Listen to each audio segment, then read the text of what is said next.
as we prepare to transition into the new year, how do we almost declutter our life? How do we let go of the things that maybe once in the past dragged us behind? And how do we now reclaim our life and, make a new path for ourselves as we go into the new year? Including exes. Oh, my God. You and these exes. Lord have mercy. Hey.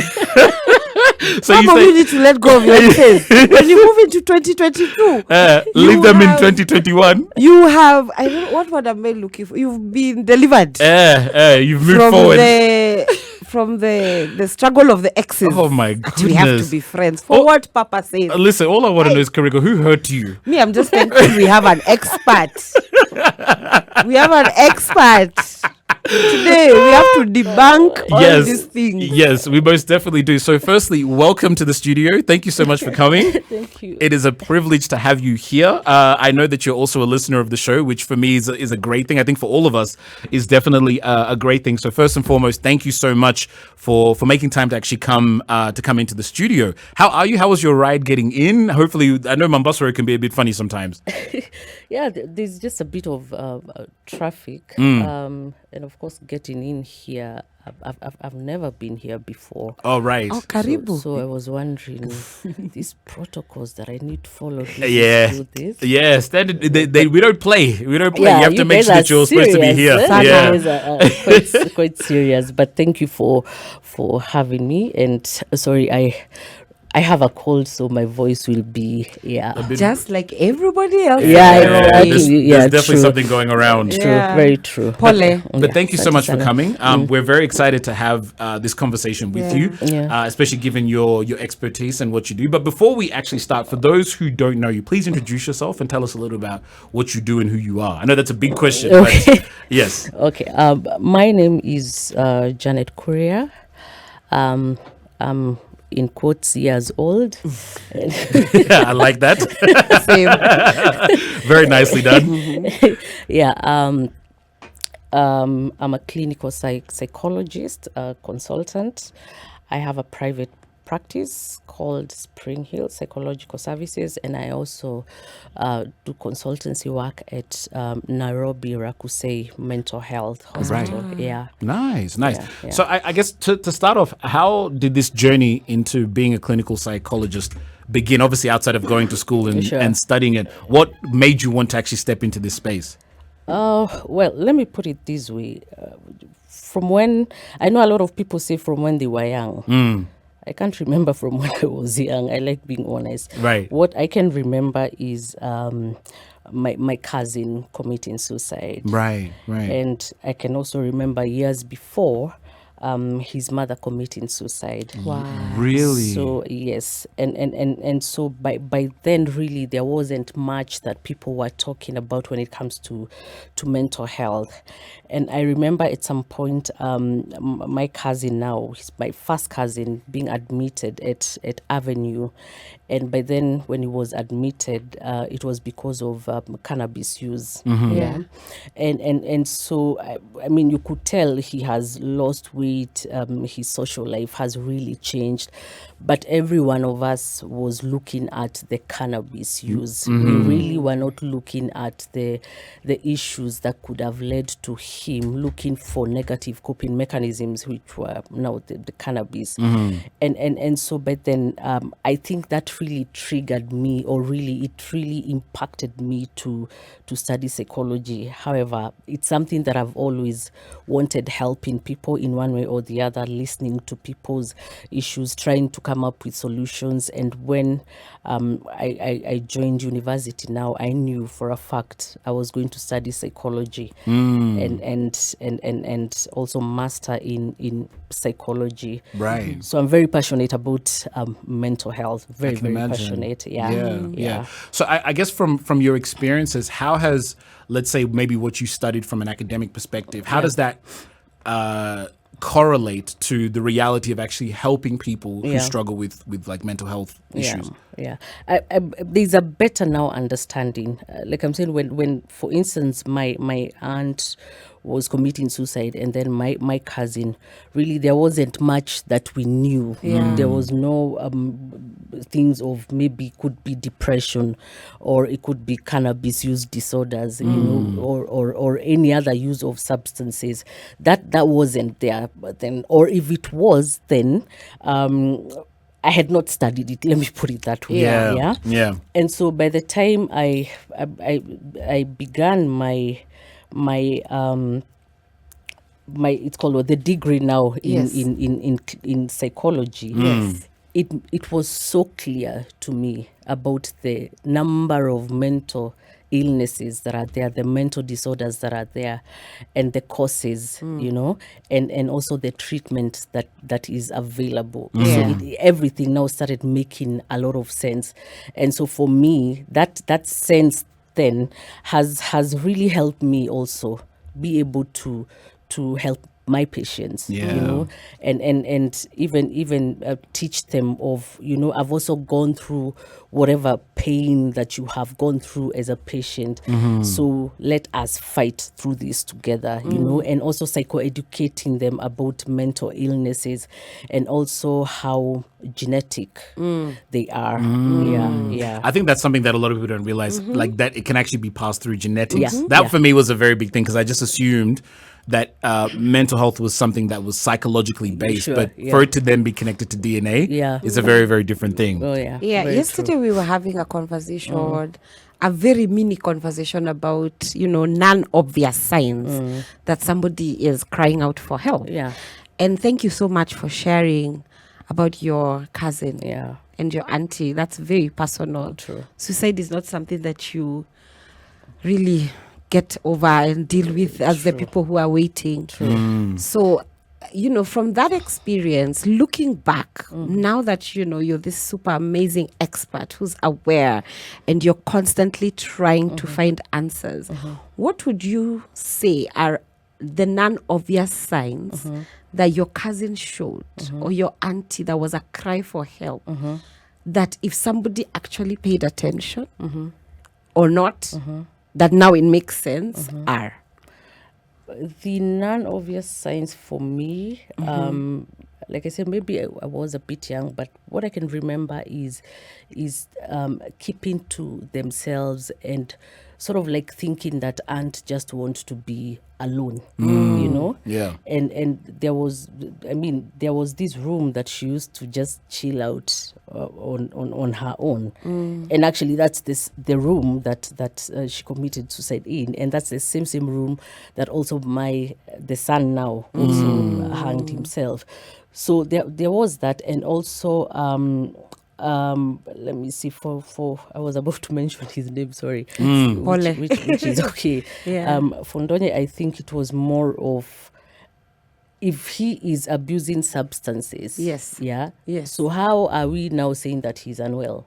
Right. Because the use of substances, a lot of people think it's more of social.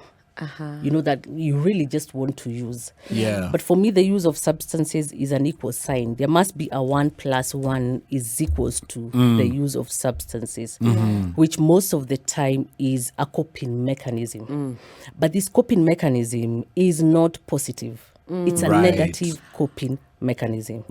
So the coping mechanism is not an issue, but how positive is it and how negative is it? And I would really want you to show us different examples of positive and negative coping mechanisms when we come from this break. Most definitely. So if you are just joining us, I hope you are somewhere comfortable. I hope you're set up nicely. I hope you've got your drink, whether it is an adult drink or whether it is a nice coffee or a nice tea. Get comfortable, because we're actually going to have a very honest conversation. We have an amazing guest in the building. She goes by the name of KURIA. She's a clinical psychologist, and she's here to talk to us about letting go and reclaiming yourself. Do not go anywhere, ladies and gentlemen. We are the adults in the room.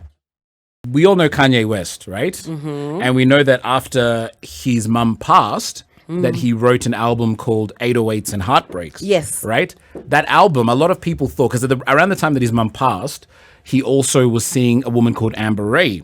And they ended up separating, right? They ended up. Remember those days. You remember those days, yeah? they ended up going their separate ways. But word has it that that album, a lot of people think that album was written about Amber Ray, but word has it, it was Fantasia. No. Yes. You see, let him go. And he wrote it after his mom passed away. Oh, Guys, Kariko. this is not a laughing matter. Why are you choosing violence? Why? Oh my goodness. Listen, coping guys. mechanism. Oh my Listen, gosh. I believe you guys had stories of when Kanye's mom passed away. It really messed him. Oh yeah. It messed him. And I really believe like that was the root Cause? not cause. It Or exposed, catalyzed it. it triggered, but more, it more like brought into the light Kanye's mental issues. So he has mental issues, and only until recently is when his ex-wife, Now control her ex-wife. ex-wife, exposed them to us. But we all knew there's something wrong with Kanye. But see, after his mom passed away, he wrote a song, and we all thought it was for Amber, but it was for Fantasia. And The whole album was apparently like the allegedly things was for letting dedicated. go. So I didn't even know that them dating was a thing. So apparently they'd actually dated for a while, and he had his heart broken, so he wrote this album 808s and Heartbreak, which was dedicated to her. But anyway, let's continue with the conversation. If you are just joining us, we are the adults in the room. You are exactly where you should be from 7 p.m. to 10 p.m. Monday to Friday. We have a very special guest in the building who goes by the name of KURIA. She's a clinical psychologist, and she's here to talk to us about letting go and reclaiming yourself. so remember I asked a question about what are some examples of negative and positive coping mechanisms. I believe in coping mechanisms a lot. However, we see around us, and even like right now during the festivities, there are people going through anxiety, stress. We are going through the second year of pandemic, finances, loss of family relationships, loss of yourself. So paint us a picture of what negative coping mechanisms and positive coping mechanisms may look like, especially now during the holiday season. It's family, Yeah, as sure. they say. Trigger. Triggers. Yeah. So let me first talk about what you mentioned when it comes to Kanye. Yes. Kanye could have been genetically predisposed to a mental illness. And what happens, the genes sometimes are usually very quiet until you trigger them with something. Now, once you do that, this person now, whatever if at all, let's say they were genetically predisposed to, let's say, bipolar. Yes. But all along, he wasn't really showing it. I mean, to us, Kanye was okay. So when the mom dies, what happens? It's triggered. Yeah. And he looks for a coping mechanism. Aha. Which is what? Writing songs. I see. To who? People is not let go. Yeah. No, not all people is not letting go. Or his mom. But at least it's like he found a mother figure. You never know, and then he's writing. That's a positive coping mechanism. Right. Okay? Because he's trying now to talk about what he is feeling, his pain through a song. That's a positive coping mechanism. Okay. However, he would have chosen to start abusing substances, drinking, smoking, all those things. That's a negative coping mechanism. Yeah. So in a nutshell, how we deal with our issues, they are all coping mechanisms, all right? Because sometimes we try to reach out. Let's say you lose someone and you're trying to reach out for help. And when you're trying actually to reach out, it's a coping mechanism because you need someone or other people to hear you out, to be there for you, to just listen, and to tell you everything is going to be okay eventually. Yeah, that's very positive. How about if every time you reach out to someone, they push you away? Yeah. Okay? Whether they are your exes, Karigo or not, they just push you away. Yeah. What happens? You will turn to maybe another friend. Yeah. And they're not even understanding what you're going through. They tell you man up. It's like, what the hell is wrong with you? You're not the Yeah. first one to lose someone, blah, blah, blah, fish cake. Yeah. And they ignore you. Yeah. You will get tired as an individual eventually to reach out. Yeah. And the only thing that you're facing is emptiness, Yeah. you know, or a wall. Yeah. It's like you keep saying, please help. It's I call them loud whispers, you know, like you're saying help, but it's so loud Yeah. from within, you know, yet no one Is is listening hearing. to you. Yeah. Okay. Yeah. So what will you do? You will look for other coping mechanism. Yeah. Okay. You might decide to jog. You might decide to start jogging. Yeah. You know, cooking and all that. But still, you know, when human beings relate to each other, it kind of helps. It does. Yeah. It does. So what happens to this guy? He decides, okay, let me just go have a drink in a bar, and he goes to a bar. Okay. Yeah. He knows no one in that bar, but by the time he's living there, Hey. he knows several people. Yeah. Okay. Yeah. So it's like, oh, I have found friends. The following day, he goes to the same Ba. bar. Found friends. Yeah. So he is developing a behavior that is negative to whatever that he is going through. Right. And the other people, remember, he wasn't going there to look for friends because he tried reaching out for friends, but they were not there. So he was only going there to have a drink. Yeah. By the time he's leaving, by the time you're even approaching him, he is so used to this drink. And I tell people, please don't blame anyone who abuse substances. It is also an illness. For us, we call it comorbidities. Like you will have a bipolar with a comorbidity of substance use. Okay? You can have schizophrenia with the comorbidity of substance use.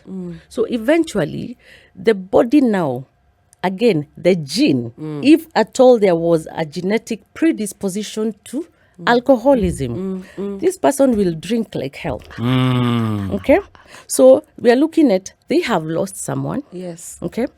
They have, let's say, bipolar. Yes. They have no one to reach out to. Yes. So let me drink. And they drink. Yeah. Proper. Yeah. So alcohol becomes their best friend. I see. And this person who has bipolar, it's not been diagnosed. Yeah. So they don't even know. They're wondering now all of a sudden what is going on. Wow.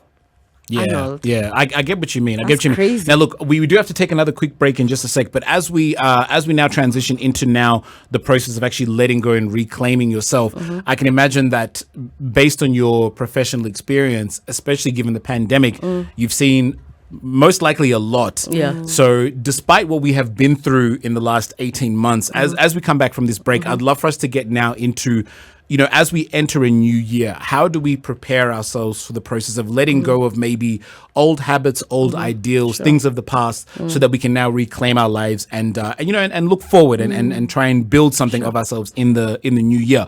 Now, ladies and gentlemen, if you are just joining us, we are the adults in the room. We have a lot more of the show to go. I want to also remind you that as soon as we cross over into 9 p.m., we're going to be opening up our phone lines, which will be your opportunity to dial in and ask our amazing guest any questions that you might have around how to let go of maybe the experiences that you've had. Maybe this year has been quite tough on you and you know the new year is coming, and this for a lot of people is an opportunity to say, you know what, I'm going to step into this new year with vigor and with intentionality, but you don't know how to go about it. This is your opportunity. This is your golden moment, your shining moment to ask any questions that you have. And I'll be giving you the number as soon as we cross over into the top of the hour. Do not go anywhere, ladies and gentlemen. We are the adults in the room.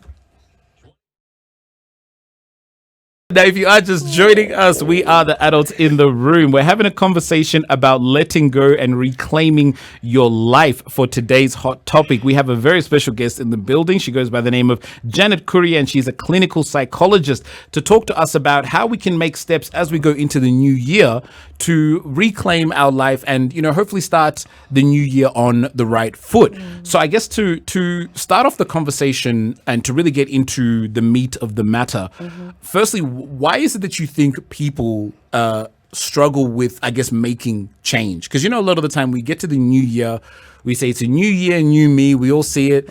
2 weeks into the year, we've all forgotten what we had said that we were going to do. Why do you think it's so difficult for us to either make plans for our future or what we want for our lives and actually stick to it? Okay, interesting question. What I feel sometimes, I don't think people change for themselves. Right? Okay. I feel people change to impress other people. Right. And that's why that change does not last long when you think about it. Right. But when you make an individual change, then you don't need to limit it to 31st or 1st of January because it is your change. It can go up to even April, May 20th. Right. April 26th, your birthday. Yes. It can go up to that. Yeah. So I feel sometimes people there's a lot of feigning, a lot of masking when it comes to individuals. Right. And that is why the changes that they make, they don't last. And so they end up now being upset at themselves. Okay, because they're disappointing themselves. I decided to do ABCD, now I can't. But the question is, what was the genesis of that change? Right. Yeah, because when it's like when you say by Jan 31st, I mean not Jan 31st, by December 31st, I'll have lost 20 kgs. That's a lie. Yeah, you know? yeah. That's a lie. Right. Yeah. But if you are in a group of people, there's something that we call the group psychology, whereby when you're making when you're making decisions or when you're talking about something, you tend to give power to yourselves while you are in a group. Okay, you empower yourself in a group. Okay, because maybe you want that group to acknowledge you. Validation. Yes. So there's that to be validated. You're not even assertive. You're not saying, "Oh no, I'm sure I'm not going to lose weight by 1st of January." Right. And that's the reality. That is why change becomes very, very difficult. Yeah. However, if you have your own personal, social timetable, psychological timetable, biological timetable, financial timetable, all that personal or stroke individual, it's very easy for you to actually come up with change and follow it through. Wow. Right. Yeah. Right. I wanna know one thing, honestly. As we are making different resolutions for ourselves, because just like Anol mentioned, we've been going through some very hard times, and definitely everybody's looking in for positivity. What role does forgiveness play? Wow. Interesting, because I wrote forgive here.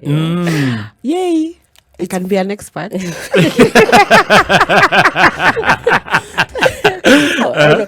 You are. The things that hold people back is when you don't let go, and when you don't forgive yourself, when you don't do like a thorough analysis and actually try to see what was my role in whatever happened. We have had COVID for the last, let's put it, 2 years. Yes. Okay. A lot of us had planned to, do this. 31st, I'll do this. All those things. Yeah. We had plans. Yeah. But guess what? Something happened that changed those plans. Yeah. Question is, are we to blame?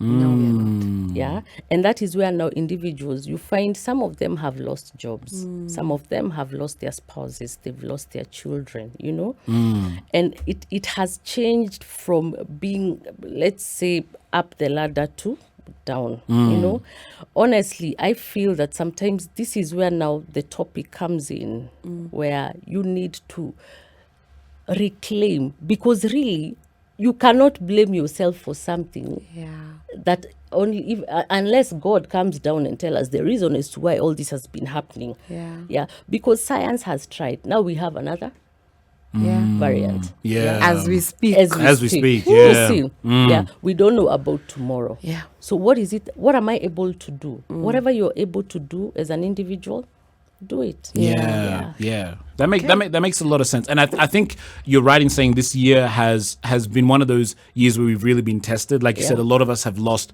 loved ones. We've lost people that we care about. And even getting to a place where you feel like the new year is somehow going to offer you something different can be very difficult to see, given the fact that we're now living through, like you said, quite literally another variant. Many of us will, like we know now, I think our national rate is at 29% as of today.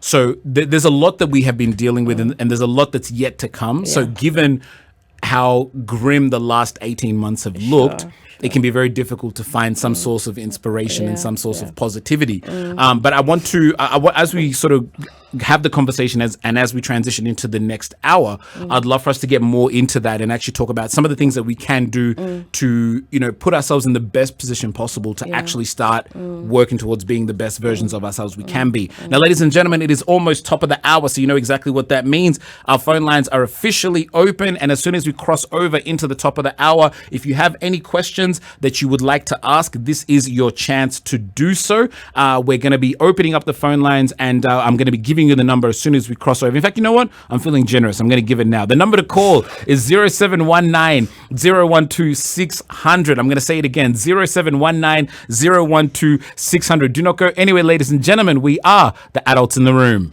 Adults in the Room. My name is Arnold, also known as the Bad Boy Sweetheart, and you are exactly where you should be. We have a very special guest in the building. Her name is Janet KURIA, and she's a clinical psychologist, and she's here to talk to us about letting go and reclaiming your life. Something that, despite how the last 18 months have looked like for everybody, we are now in a position where there is a new year upon us, a new opportunity to build something of ourselves and do something good for the world. Maybe you have plans on, as Janet has said, maybe you want to lose 20 kilos by a certain date. Maybe you want to just live happier and healthier. Maybe you want to audit your friendship circle. You know what I mean? Whatever the case is, whatever your goals are as we prepare to go into this new year and as we go through this festive season, we're going to be answering some of your questions and your thoughts. And of course, we're going to be sampling your views on our social media handle at SpiceFM KE on Instagram, Facebook, and Twitter. So I guess from your professional experiences, what do you find to be some of the challenges that maybe some of your clients have faced, not just in this pandemic? And I know that's probably been a very key focus for you over the last almost 2 years. But what do you feel have been some of the biggest struggles that clients face when trying to either reinvent themselves or reclaim their life? Okay. It's mostly anxiety. They go through a lot of anxiety. And what does anxiety look like in layman's any day experience? Because some people experience anxiety and they don't even know. Yeah. So how does anxiety look? It looks like, one, your heartbeat is quite fast. Two, you're sweating. Three, you're having palpitations. Four, sort of like you start thinking like you can't do something. So it's like you're having a bit of auditory hallucinations, just a bit. I don't want to confuse people with schizophrenia. Right. Because when you are anxious, for instance, and you're driving, something tells you this car cannot move, or you can just continue driving fast because people might attack you. People are thinking ABCD about you.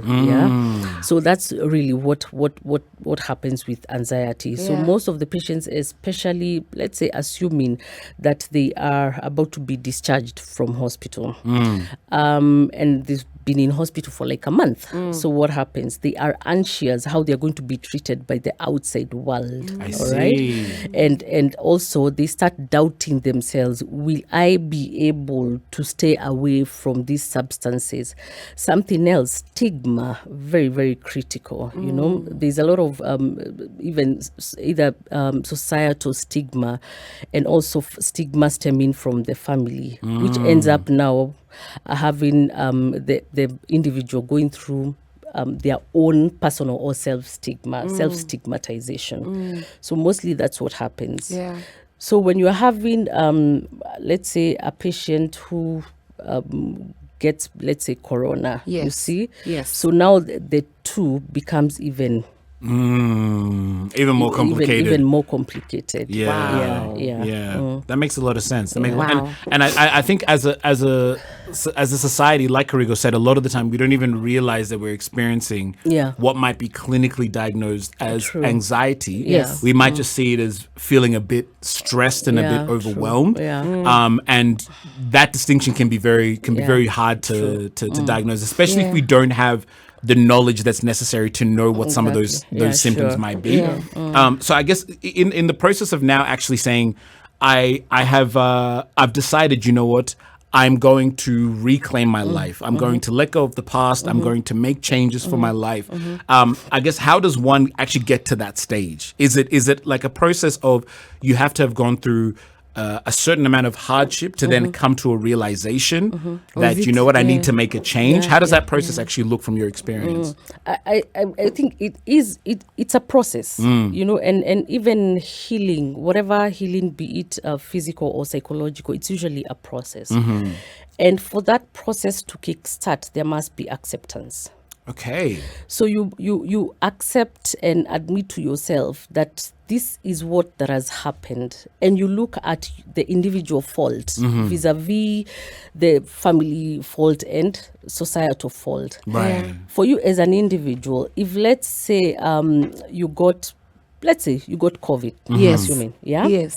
and you got better, but and then by bad luck, your spouse got COVID and died.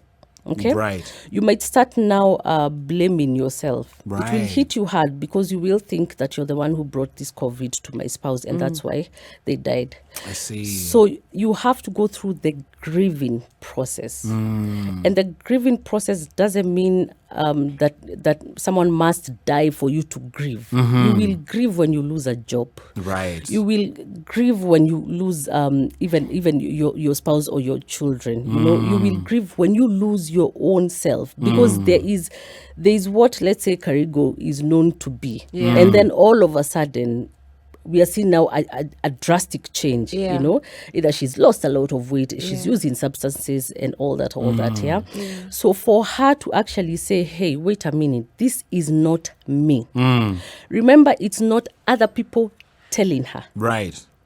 She has to accept that I am not okay and I need help. Now, for me to seek that help, I have to accept my faults. Right. Yeah. Right. And that is the loss that we are talking about. For you even to go to a point where you're reclaiming yourself, have you accepted all the negativities, you know, all the losses that you have gone through? Right. Have you tried to weigh them down where you are to blame as an individual, or you are to blame, or maybe the family or the society is to blame? Right. Because sometimes we go through so much, and yet we are not to be blamed as individuals. Yeah, you look at, it could be the society. Yeah. Right now, I don't think we can blame anyone for COVID per se. Yeah, You know? yeah. Yeah, we can't. I don't think any of us saw it coming. Yeah, exactly. Yeah. Yeah. So that individual, I always say self-realization. Yeah. Very important. Yeah. So we've spoken about forgiveness. Yeah. Now, paint for me a picture of how holding a grudge holds you back from letting go and reclaiming yourself. Because more often than not, we find people in a constant state of anger, frustration. You're not happy. But then you're championing life and you say, I'm letting go, I'm finding myself. What role does a grudge play in holding you back? Because some people say, I'm just going to hold this grudge until kingdom comes. Some people don't even say that. They don't even say it to themselves like outwardly. It's a very subconscious thing. You're just not willing to let go. Yeah. Very many people I've come to realize in the past 2 years are holding grudges. And maybe they don't even know. So first and foremost, what does a grudge look like and how does it hold you back? And then how do you overcome? number one, when you're going through a grudge and then on the outside you look okay, for me you're just pretending to be okay. In simple terms, you're not. Yeah. And that grudge is eating you up. You need to realize or acknowledge that it's there and try to look for the source of that grudge. Where is it stemming from? Yeah. And what was your contribution? Because you'd be shocked that the person you're holding grudge hayuko huko. Yeah, they have no idea. Have no idea. Yeah. And it's just eating you up. And what it does, anger checks in, frustration checks in. Yeah. And you want to have this feign, this mask that everything is really okay. But if you do like I'm saying, a self-analysis of, am I happy? Am I really happy? Yeah. Then you will understand yes or no. If it's a yes, go to this side. If it's a no, try to understand, why am I not happy? Yeah. And start with self. Don't even rush to start saying I'm not happy because my friend did ABCD. No. Always start with why or you. Start with you. Why am I not happy as an individual? I'm not happy because of ABCD. The number of people that you have wronged, okay? Don't look at what they have done. Look at what you have done to them. And how you've contributed. Yes. Yeah. You've not done anything. What do you mean? There's always, you know that we all know look that. at you say, No, but we I all know have not done anything. Exactly. But we all know that famous saying of it takes two to tango. Yes. Right? And that's very important to mention because everyone is at fault. At one point or another. But you're always seeing the other person. That's what I'm saying. When you're going through a grudge and you're saying everything is okay, you're pretending because you are not okay. So take a roadmap when it comes to your life. Try and understand. Even those people that you wronged, they could have forgotten a century ago, but you've never forgotten. So why is it that you're still holding on to that pain? Yeah. And before you say they forgive you, can you forgive yourself and forgive them? Wow. Yeah.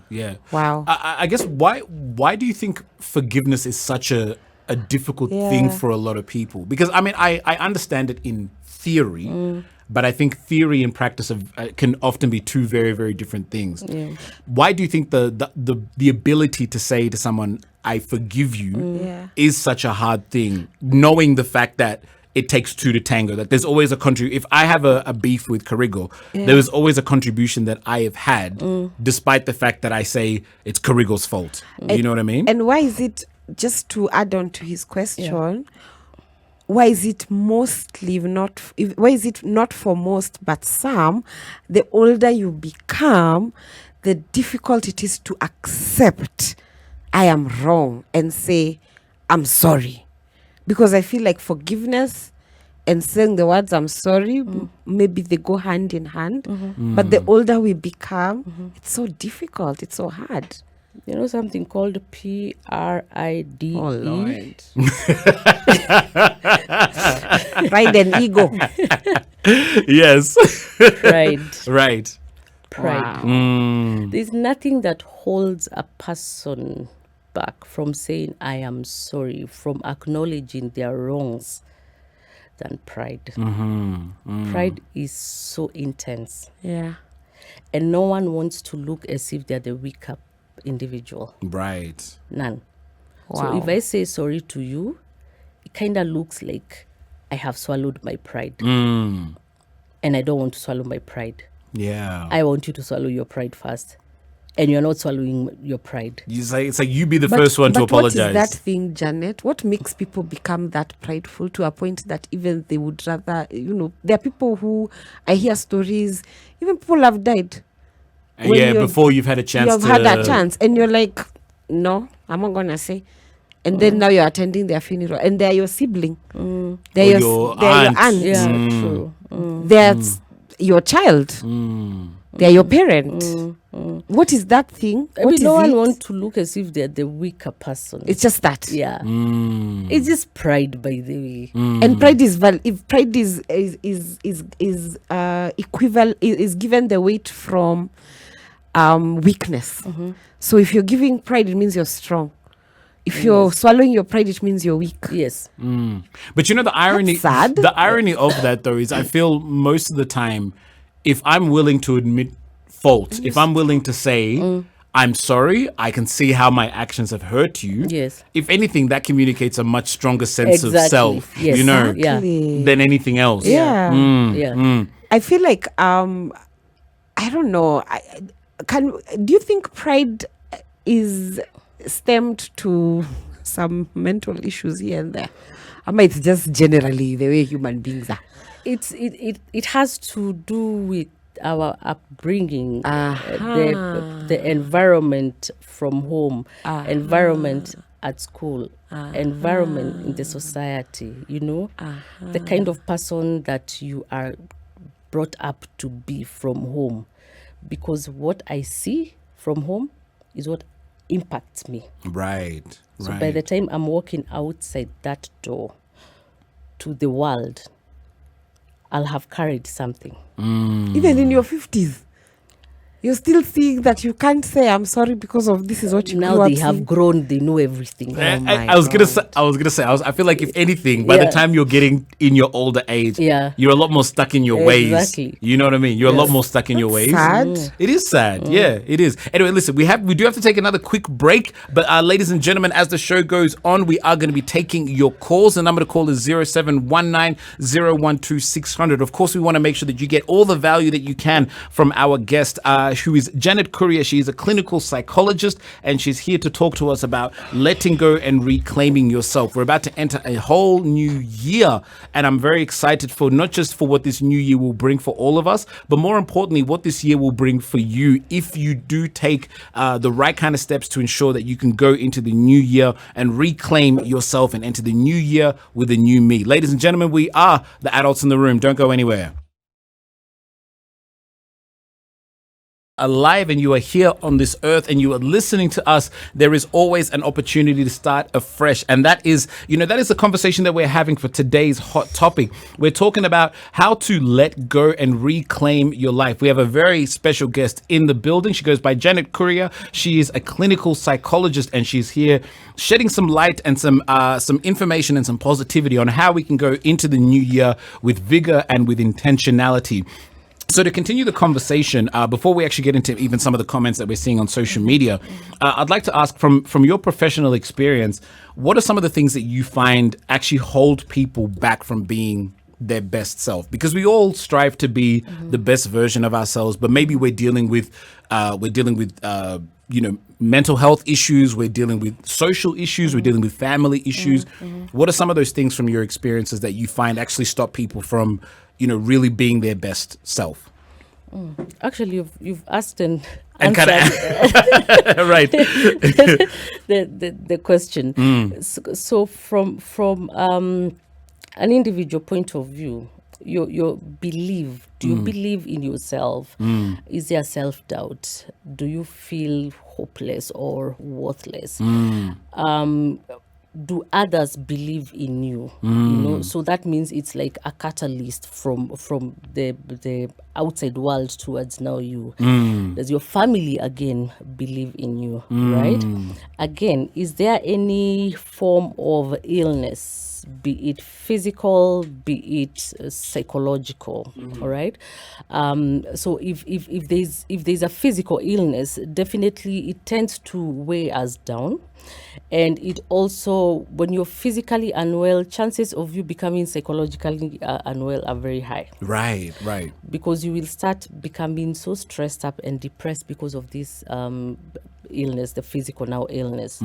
So it's more of the wheel of life, whereby we are looking at social health, financial health, psychological health, physical health, social, physical. Let me see. I'm trying to remember. Yeah. all No, that, yeah. So the wheel of life and how it contributes to you as an individual. Right. So if there is one part of that wheel that is a bit low than the other, then you're trying to see that the individual is lacking something. Yeah. But if you find an individual, it's like when you're playing football, right? And you're trying to, I'm trying to look at it from these guys who score goals. I only know Walcott, Messi, and so those are Walcott because he's good looking. Right. So Yeah. you don't really understand the way he's calculated for him to go and score. And score. But being cheered, the way the society is cheering Yes. him, the Yes. crowd is cheering him, it gives him a lot of strength, such that even if he had an injury that is not completely healed, he will forget about that pain. Right. Yeah. And say, I cannot let the people who believe in me down. I And he will see. score that goal. I see. Yeah. I see. So it's almost like the outside influence, Yeah. or the external influences around you Yes. play a very big role Very. in helping you make that step. Yeah. So we have Regan Ronaldson. He says, I hope, okay. We have Regan Ronaldson. Tuned in. Recently, I realized that in as much as my self-awareness is at the peak, I'm struggling to handle a lot. I tend to swing at extremes when I'm stressing. She puts in brackets, having in mind that there are healthy coping mechanisms out there. But the question is, how on earth does one have control over self? It is somewhat derailing. Kindly break it down. Yeah. So I think he or she is saying that they're at their peak of self-awareness, but they're still struggling with a lot. And sometimes they swing at extremes when they are stressed. But they are experiencing some healthy coping mechanisms. But they are not saying what Yeah, I was about the to specific one. It may be healthy to them, but it's not healthy. To other Yeah. people, yeah. But the question is, how does this person have control over self? Because they feel like this having self-control is derailing. I think these coping mechanisms are not positive. Not at all. Yeah, I was gonna say this seems. It I doesn't feel like sound like that. I feel like coping mechanisms are relative. Right? They're very relative because, like you said, what might be Good for me. good for you, Yeah. won't necessarily be good for me. Yeah. And yeah, I'm very curious But to. why are they feeling derailed? But I think a part of me gets it because let's say you're, generally speaking, Yes. you're relatively self-aware. You understand a lot about yourself. You've maybe taken time for a lot of introspection, but you find that during periods of high stress levels, Yes. you feel like you have huge swings in mood, whether maybe you're quick to snap at somebody, or maybe you have periods where you're very depressed. Yeah. How do you navigate that? So manage? despite the fact that I have all this self-awareness, how do I manage those moments where I maybe have high stress levels and I Yeah. know when I'm very highly stressed, Yeah. I can quickly snap, or I have depressive moments, etc. In fact, the specific question is, and that's true. Thanks for the breakdown. How does one have control over self? I'm looking at it, and I'm not giving a diagnosis. Yes. Yeah? But I'm looking at it from a bipolar point of view. Okay. So when one is bipolar, we have the highs and the lows. Now, when you have the highs, you're happy, you're talking to everyone, you're buying everyone anything that they want, you're very generous, you know, You're very jovial. very jovial, you're moving from club to club, so that is the peak. Yeah. And then now when it gets now to the depressive phase. episode, now you're sad because you realize whatever it is that you've been doing wasn't actually healthy. I see. Yeah. I see. And I find that really fascinating. And again, just to clarify, we're not saying that this gentleman or this lady has bipolar disorder, but the essence of what you're saying is that you have very huge swings in mood. So let's say I'll use myself as a canvas for this conversation. Let's say I know that I have moments where I am really, really happy, and then I have moments where maybe I don't. And in all honesty, there's moments for me where I am very, very stressed. There's maybe a lot of projects that I'm working on, or a lot of things that's happening in my life, and I find that I give less attention maybe to other areas of life, or when I'm really highly stressed, I'm less available to my friends and my family, or I'm quick to snap at people. I guess how do I find a way of regulating that? Is it just a case of saying to myself, you know what, I understand that I'm going through a moment right now, and I just have to appreciate that this is just a phase, and that I'll come out the other side? What would you say to something like that? When it comes to these mood swings and bipolar, people have to realize that most of the intelligent people are bipolar patients. Oh, really? Right. They are so sharp because they are racing thoughts. They just want to do ABCD, project after project after project. And at that time, when you try to tell them take medication, they might not take. I see. You see? Yeah. Because their neurotransmitters are on fire, and they can even write a book. They can do anything, and they're happy. Yeah. But you see, what was working, it's a lot of, the chemicals in the brain that work. And it brings a lot of, fatigue in their own body. So once they finish that project, now they start wondering, now what else? What do I do? And then the depressive episodes start. I see. Now, if they did something wrong, let's say like I said, bipolar patients, when there is a sale, please just hide those ATM cards. Yeah. Right. Because they overspend money. Right. So you can imagine someone now who takes the ATM, the Visa, and go to tile and carpet and shops everything, things that they might not even need. Wow. What happens when they realize now from the money I had in the bank, now it has reduced to I don't know what. Yeah. They start getting depressed. Yeah. Right. Yeah. And that's why people really never understand. Because when they're doing all these things, they look very okay. I see. Now, I do want to stop you there because we do have to take another quick break. But ladies and gentlemen, our lines are officially open. We're going to be sampling some of your views. I want to remind you the number to call is 0719 012 600. Or if you're feeling a little bit shy and you're like, I don't think I'm ready to call into radio just yet, we have our social media handles. That is at SpiceFM KE on Instagram, Facebook, and of course, Twitter. Join in on the conversation. Share your thoughts because we're going to be sampling your views as the show goes on. Do not go anywhere, ladies and gentlemen. We are the adults in the room. The adults in the room. You are exactly where you should be. We're having a conversation about letting go and reclaiming yourself, especially as we go into the new year. There's many of us who have plans, who have goals, who have objectives, who have ambitions, and maybe this year has been a little bit tough on us, and we're trying to figure out how do we now start making those next steps into the new year so that we can start the year off the right way. And I'd love to see what the socials are saying. What are you seeing, Karigo? So we have Washaro Flora from the Twitter. She says, thank you for bringing her. Washaro says, thank you. You're welcome. You're welcome. I have so much I want to accomplish. I went back to school to study a course. I'm now undertaking my attachment, but sometimes ask myself if I did the right thing and why am I doing it. I was happy then, but then again I feel sad.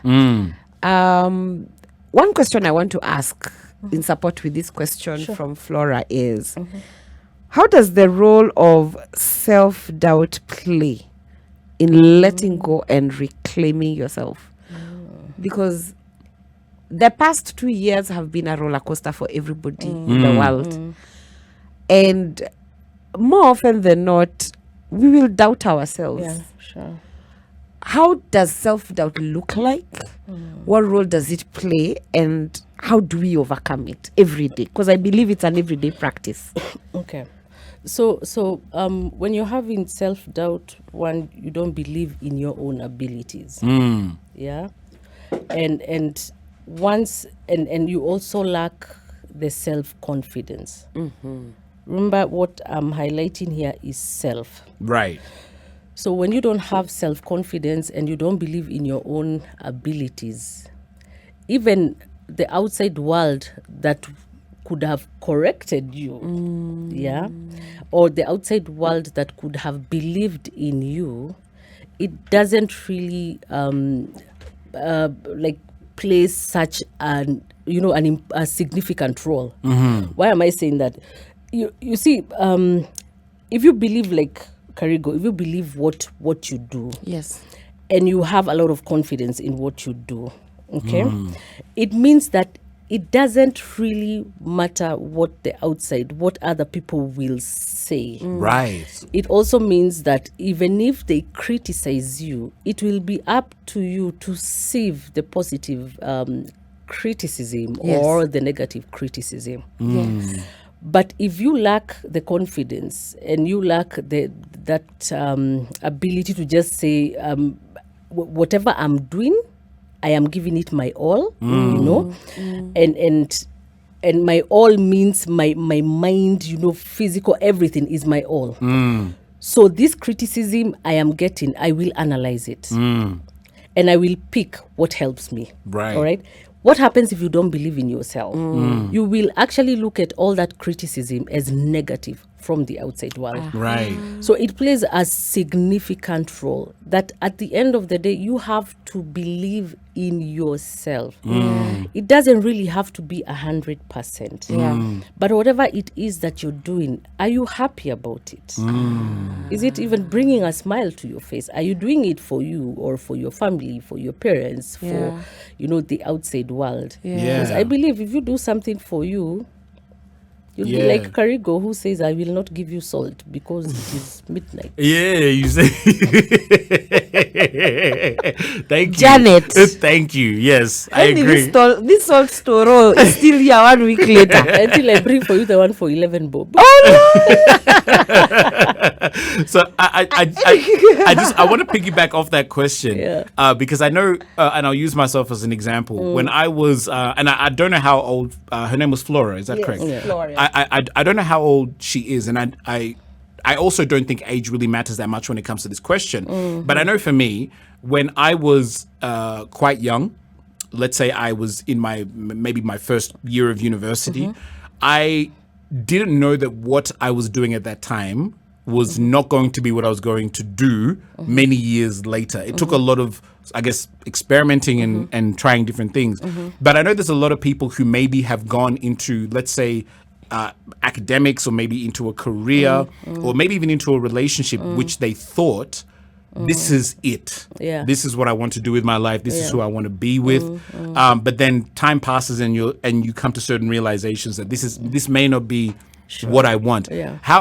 What advice would you offer for somebody who is trying to, I guess, navigate that area of life where they're a little bit unsure?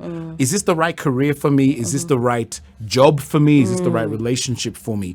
How do I get clear in my mind to know that, okay, I'm making the right decision either to stay in this career or to stay in this course, as opposed to saying maybe I need to look at something else? Yeah. How do you know when to let go? Yeah. How do you know when to let go of that course, that job, that relationship? I got you. I mean, it depends. Right. First and foremost, why did you get into it? Yeah. Number one. Yeah. Yeah. If you are young, did you just say university? Yeah. Let me tell you, university for me was wild. I have done everything under the sun. Between the time I was maybe 18 to the time that I was 23, I've done a lot of courses. Flintstones is real. Yes. Yeah. So you need to realize that, let me use the anatomy of the brain. Okay. The brain develops from back to front, not from front to back. Yeah. This is the last area That's to developed. develop. Right. Okay. And it doesn't stop developing until one is around 20, 21, 22. Right. Thereabout. Right. So when you're busy telling the youngsters, you need to do this, you need to do this part, the executive function of the brain, haijafika hapo. That's why there's a lot of confusion. They Right. will try A, they will try B, they will try C. So the frontal lobe really plays a significant role in what we are doing. Because at some point, I might join university at 18 and I decide to study art. Yeah.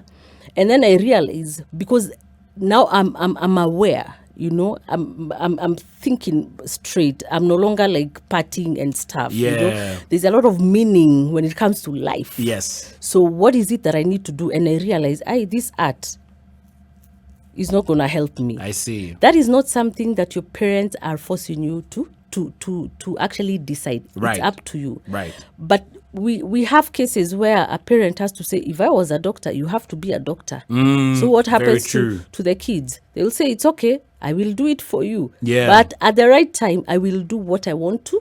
What For I want to myself. do for myself. Right. Yes. Yeah.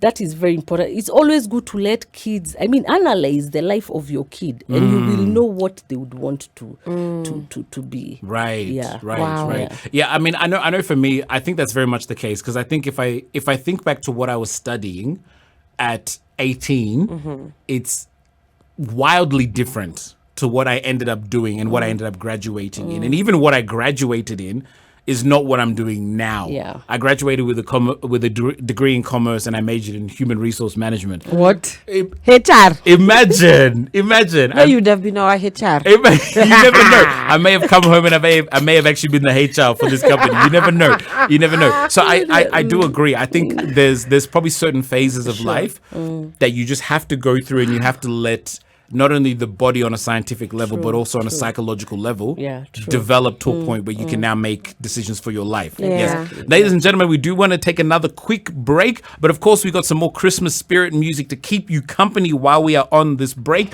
Do not touch that dial. We still have more of the show to go. Again, the number to call is 0719 012 600. Big shout out to everybody who has been calling through. We're going to be endeavoring to answer your calls. We just wanted to give our guest enough time to share her insight and her knowledge. Do not touch that dial. We are the adults in the room.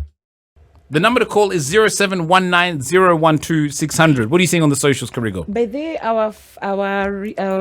our recent listener who wrote to us from the Twitters about career changes, she said, by the way, I'm 50. Oh, right. Wait, hold that thought before you continue. I know Samson's been calling. Let me see what he has to say. Hi, Samson. How are you? Hello, Hi, how are you? I'm fine. Please do me a favor before you continue. Please just reduce the volume of your radio. We're getting a bit of feedback coming through. I've already done that. Thank you so much. Thank you so much. Please tell us your thoughts and if you have a question for our guest. Okay, thank you. So, I was much interested on today's topic Yes. because today we are touching on something that has affected very many people. Yes. It is affecting the youth. It Yes. is affecting most people who are in marriages. It is a cross-cutting topic. Yes. So, things to do with mental health. Just Yes. ranging from the issues we have always had of stress, anxiety, post-traumatic disorders, all those. Mm-hmm. I think, on my view, nowadays they are like daily bread to most people. Yes. And that's why we should always talk about such topics, because they continue affecting us every now and then. Yes. So there was a time where suicide cases were becoming much rampant. Mm-hmm. There was a period where, you remember the case of the university students who Yes. were stabbing each other. Yes. The case of Ivy. Yes. The government came in and said that this is an issue which should be addressed. Mm-hmm. After some time, things are now becoming at least much better. Mm. Nobody is still talking about it, though they are still there. Yes. So what I think is that the society must have mechanisms of tackling these challenges. Yes. In our institutions, whether academic institutions, whether just community institutions, let there be psychosocial support. Right. Very much so. I happen to interact with an age group most of the time in my days who always have issues to do with mental health. Right. They always have them. So most of the time, let there also be some kind of training to people so that we may know how to tackle these issues. Yes. Yeah, so I would not like to talk much about it because I'm equally a mental health activist. Right. And I'm a mental health champion, especially to these coastal towns. Right. So it is something that we just need to come out and talk about because it is something that is affecting, in fact, most of the youth nowadays. Yes. They tend to go to drugs so Yes. that at least they try and not show what they are going through.